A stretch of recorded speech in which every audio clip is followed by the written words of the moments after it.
미중 무역 갈등이 다시 심화할 거로 우려되는 가운데 트럼프 미국 대통령이 중국을 도우려는 거라며 유화적인 메시지를 내놨습니다. 오늘 코스피와 코스닥이 일제히 하락하며 우리 경제도 타격이 있는 모습이 나타났는데요. 향후 경제 상황 염승환 LS증권 이사와 함께 이야기 나눠봅니다. 안녕하십니까? 안녕하세요. 자, 트럼프 미국 대통령 중국의 100% 추가 관세를 경고하더니 다시 좀 유화적인 제스처를 내놨습니다. 미국은 중국을 돕고 싶을 뿐이다 이런 말을 했는데 어떻게 해석해야 될까요? 이게 이제 트럼프의 발언은 좀 전형적인 좀 협상의 전략이다 이렇게 좀 봐야 될 것 같고요. 예.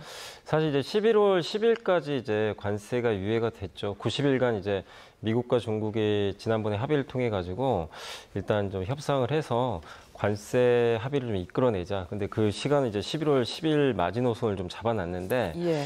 이제 얼마 안 남았죠. 또 에이펙 정상회담도 얼마 안 남았는데 이제 이번 달 말에 에이펙 정상회담에서 양 정상이 거의 만날 가능성이 좀 높아진 상황이잖아요. 예. 근데 그거 앞두고 서로 좀 힘겨루기를 하는 거 아닌가 이런 좀 상황으로 좀 보고 있고 일단 이제 그 중국 측에서 먼저 그 이제 히토류 수출 통제 이걸 좀 꺼내 들었고 트럼프 대통령이 이제 100% 추가 관세 얘기를 했는데 그러고 나서 또 자신의 SNS에 뭐 이렇게 좀 협상에 좀 여지를 또 남겨두는 듯한 좀 예. 유화적인 발언을 한 걸 보면 과거에도 트럼프 대통령이 이런 전략을 많이 구사했거든요. 예. 강하게 나가고 그다음에 유예 기간을 좀 주고 그리고 협상을 이끌어내는 자신한테 유리한 쪽으로. 그래서 이번에도 협상이 이제 뭐 그 얼마 남진 않았기 때문에 그런 좀 전략의 일환이 아닌가라고 좀 생각은 하고 있습니다.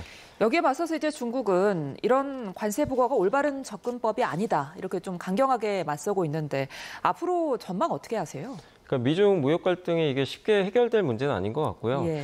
그러니까 이제 그 미국 입장에서도 뭐 지금 이미 중국의 반도체 수출 통제를 좀 하고 있는 상황이고 또 중국 입장에서는 과거랑 좀 달라진 게 이게 좀 장기화될 수밖에 없는 게 트럼프 일기 때 1차 무역 전쟁이 있었고 결국 예. 합의가 됐잖아요. 예. 근데 그때랑 좀 달라진 게 확실히 히토류에 대한 이제 통제권을 중국이 좀 갖고 있습니다. 이 히토류라는 거는 어쨌든 이제 뭐 전기차의 모터라든가 로봇의 모터 또 특히 미국의 첨단 전투기에 들어가는 핵심적인 어떤 소재로 많이들 좀 사용을 하고 있는데 이게 없으면 사실상 미국 경제도 좀 타격을 받을 수밖에 없거든요. 그러다 보니까 이 약점을 알고 있는 거죠. 중국 같은 경우는 미국에. 그래서 히토류 통제권을 계속 이제 들이내밀면서 과거랑 다르게 미국이 아무리 관세로 좀 압박을 해도 물러서질 않고 있거든요. 예. 그러니까 뭔가 이제 패를 확실히 쥐고 있는 거죠. 그래서 이 미중 갈등이 계속해서 지금처럼 이렇게 뭐 어느 정도 유예 기간 두면서 또 협상을 하고 또 그 과정에서 잘 안 되거나 뭔가 좀 그 압박을 하고 싶을 때는 이런 히토류라든가 이런 카드를 꺼내 들면서 중국도 어쨌든 이제 과거처럼 미국에 좀 그냥 끌려다니기보다는 어쨌든 이제 미국과 좀 맞서가지고 계속해서 좀 그 어떻게 보면 이제 1대1 구도로 좀 가져가겠다라는 그런 입장을 계속 내놓을 가능성이 높기 때문에 무역 갈등은 좀 계속해서 좀 장기화되지 않겠냐 이렇게 좀 생각은 하고 있습니다. 그렇게 갈등이 장기화된다면 우리나라 관세 협상에도 좀 부정적인 영향이 있지 않을까요? 그러니까 물론 이거는 일장일단이 있는 것 같아요. 예. 왜냐하면 이제 이렇게 관세 미중 간의 갈등이 좀 계속 이어지면 우리나라를 압박할 수가 있잖아요. 예. 미국 같은 경우가. 그래서 우리가 좀 어떻게 보면 이제 관세 협상의 시간이 또 촉박해질 수 있어서 그런 부분은 부담은 되겠지만 예. 또 미국이 원하는 건 그거거든요. 중국을 자꾸 이렇게 이제 관세를 100% 이상 이렇게 부과를 하게 되면 중국을 대체할 수 있는 또 어떤 그런 제조 공급망을 갖고 있는 국가가 좀 필요하거든요. 예. 그런 부분에서 중국을 대체할 수 있는 국가 중에 하나가 사실 한국입니다. 한국이 그런 제조 기반이 잘 돼 있기 때문에 그런 부분에서는 또 한국이 수혜를 받는 부분도 좀 어느 정도 있습니다. 그래서 관세 협상에 있어서는 좀 시간이 부족하다는 단점도 있겠지만 예. 중국과의 이런 이제 무역 갈등이 장기화되면서 한국의 일부 산업이 중국을 대체하면서 수혜받는 그런 부분도 있기 때문에 이걸 뭐 무조건 그냥 우리나라한테 악재다라고만 볼 필요는 없는 것 같습니다. 그런데 이제 중국이 히토류에 이어서 고급 리튬 이온 배터리 그리고 인조 다이아몬드 수출 통제도 시행할 예정이다. 이런 보도도 나오더라고요. 네, 그러니까 이제 이 리튬이온 배터리라는 거는 이제 전기차라든가 예. 뭐 요즘에 이제 에너지 저장 장치 ESS에 들어가는 건데 사실 대부분의 이런 배터리를 중국이 지금 장악을 하고 있는데 미국도 마찬가지거든요. 미국에서 지금 사용되는 배터리의 많은 부분이 중국산을 많이 사용을 하고 있는데 이런 부분을 이제 수출을 통제하게 된다면 미국 경제에 약간 이제 타격이 좀 불가피한 상황이고 또 인조 다이아몬드 같은 경우는 국내에 좀 좋지가 않은 게 이게 이제 주로 반도체 쪽에 많이 사용이 되거든요. 예. 반도체 가공하는 데 좀 쓰이는 소재 중에 또 하나다 보니까 이게 이제 만약에 수출 통제가 좀 들어가게 된다라면은 특히 반도체 같은 경우는 아마 첨단 반도체 이번 내용에 의하면은 첨단 반도체 제조할 때는 중국의 어떤 이제 개별 허가를 좀 받아야 된다. 이거 수출을 할 때 그런 좀 이제 내용들도 들어가 있기 때문에 국내 이제 반도체 기업들이 만약에 이제 중국산 인조 다이아몬드를 많이 사용을 하게 된다라면은 일정 부분 물론 지금 재고는 있을 거예요. 어느 정도 예. 충분한 재고는 있겠지만 그 재고가 소진됐을 때 일일이 좀 개별 허가를 받아야 된다면 반도체 생산에 차질이 좀 빚어질 수 있기 때문에 이 부분은 국내 좀 반도체나 경기에도 약간 좀 부정적으로 작용하지 않을까 이렇게 생각을 하고 있습니다. 이제 히토류의 경우에 이제 반도체 생산의 핵심 광물이잖아요. 그런 만큼 이제 뭐 삼성전자나 SK 하이닉스 같은 우리 반도체 기업들도 이 히토류 공급처를 좀 탈중국하려는 그런 움직임도 보이고 있다고요? 네, 안 그래도 이제 우리나라 같은 경우는 이제 아무래도 좀 중국산 비중이 높은 걸로 좀 알려져 있는데 네. 대만의 TSMC도 아마 이런 좀 문제가 좀 있었던 것 같아요. 근데 이제 오늘 나왔던 뉴스를 좀 보면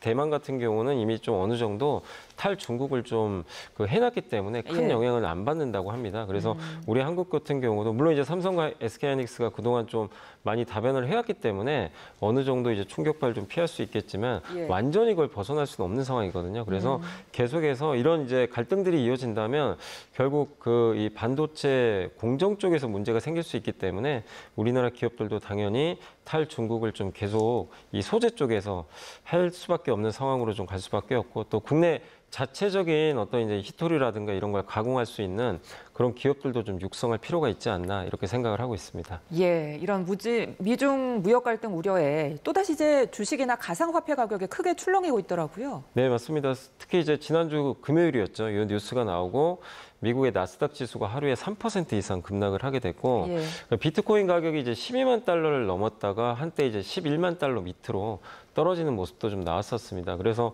좀 변동성이 좀 커지면서 일부에서 이제 흔히 비투라 그러죠. 빚을 내서 투자했던 이제 미국의 개인 투자라든가 비트코인 암호화폐 투자했던 사람들 중에 일부가 이제 원금을 다 손해보는 청산을 당하는 그런 경우들도 좀 발생했다고 하는데 어쨌든 이제 미국과 중국의 이런 좀 갈등 속에서 이 급격하게 올랐던 이제 미국 증시가 한 차례 이제 큰 조정을 받으면서 일단 좀 그 부분에서 변동성이 좀 커지고 있다라고 좀 봐야 될 것 같습니다. 예, 오늘 우리 증시도 영향을 받고 있는 모습이죠? 네, 그래도 다행히 뭐 다행이라는 좀 표현 좀 그러겠지만 그 우려했던 것만큼 많이 빠지진 않고 있어요. 왜냐하면 이제 미국 증시가 3% 가까이 빠졌기 때문에 네. 코스피도 그 정도 하락하지 않을까 우려가 했는데 오늘 코스피 지수 하락률은 마이너스 1.58% 정도로 한 3%의 절반 정도 좀 빠지고 있는 거죠. 그래서 오전보다는 좀 낙폭을 축소는 하고 있는데 예. 다만 상승까지는 좀 쉽지 않습니다. 이 미중 갈등이 계속 언제까지 이어질지 모르고 이번 달 말에 있을 그 에이펙 정상회담까지는 네. 사실 좀 불확실하잖아요. 예. 그러다 보니까 시장이 이제 기세 좋게 3,600선까지 코스피가 올해 좀 올랐었는데 일단 좀 단기적인 상승에 좀 제동이 좀 걸렸다라고 좀 봐야 될 것 같습니다. 생각보다 낙폭이 적었던 이유는 뭐라고 봐야 될까요? 일단 이게 지금 그 미중 갈등이 하루 이틀 있었던 일은 아니고 그동안도 계속 있었잖아요. 예. 그럼에도 불구하고 그거랑 별개로 전 세계 증시가 다 대부분 좋았던 이유는 몇 가지 이유가 있는데 첫 번째가 AI에 대한 투자 집중. 그러니까 AI 투자가 늘어나면서 얼마 전에 샘 알트만도 한국에 와가지고 삼성과 하이닉스의 반도체 많이 구매하고 싶다. 이렇게 언급을 했거든요. 네. 근데 이 AI 투자라는 거는 결국 우리나라 반도체 기업들의 실적엔 좋게 작용하는데 이게 중국과는 전혀 무관한 이슈거든요. 미국과 중국의 갈등 속에서 뭐 미국과 중국이 어쨌든 무역 전쟁을 한다고 해서 갑자기 오픈 AI가 우리나라에서 반도체 구매를 안 하겠다. 이런 건 별개 이슈거든요. 예. 그래서 AI랑은 좀 무관한 이슈이기 때문에 이 낙폭 자체가 그렇게 크지 않다라고 좀 보고 있고 두 번째가 지금 전 세계 증시가 이렇게 강한 이유가 많은 돈들을 좀 풀고 있거든요. 지금 예. 이재명 대통령도 계속 좀 재정 지출 증가시키겠다, 돈 풀겠다는 얘기를 하는 것처럼 이 구조가 바뀐 건 아니고요. 또 정부의 어떤 이제 밸류업, 상법 개정이라든가 주식시장 재평가 이 부분은 또 미중 무역 갈등과는 별개 이슈이기 때문에 그래서 3,600까지 증시가 올라왔던 배경은 사실 미중 무역 갈등과는 좀 무관한 이슈로 올랐던 게 사실이기 때문에 예.